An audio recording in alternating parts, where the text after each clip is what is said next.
Hey friends, don't hide your past. It's simply a story to give hope to your community. That's going to be our thought for day 69 in our Bible reading plan. Here's what it says in Judges 14, 3 and 4. His father and mother replied, "Isn't there an acceptable woman among your relatives or among all of our people? Must you go to the Philistines to get a wife?" But Samson said to his father, "Get her for me. She's the right one for me." Right? Samson wanted to go to the enemy for a wife. What is it about that which is forbidden that's so appealing to us?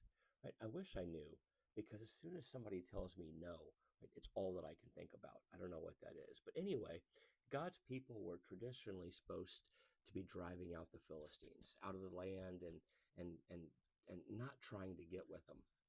His parents were trying to do the reasonable thing.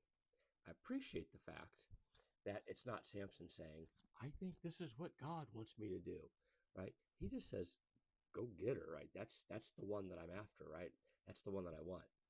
I really appreciate that the writer of the book of Judges acknowledges that it actually was a God thing.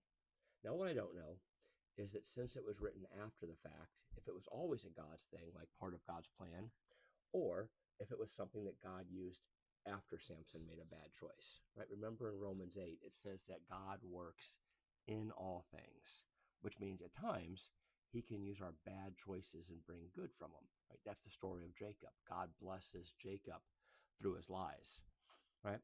This isn't a license to sin to see what God can make of it. It's just how gracious that God can be through our shortcomings, right? God can use your life experiences, both the good ones and the bad ones, to help people both in your present and in your future. But too many times, followers of Jesus, we don't want to talk about our past because we're ashamed of them or made to feel shame of them.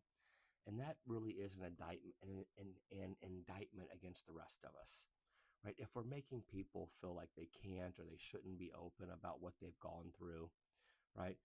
We're not portraying God's grace adequately, right? God frequently uses all of our mistakes to connect with others who are going something through something similar so that he can point us back towards him, where we can actually find hope and healing and a new life.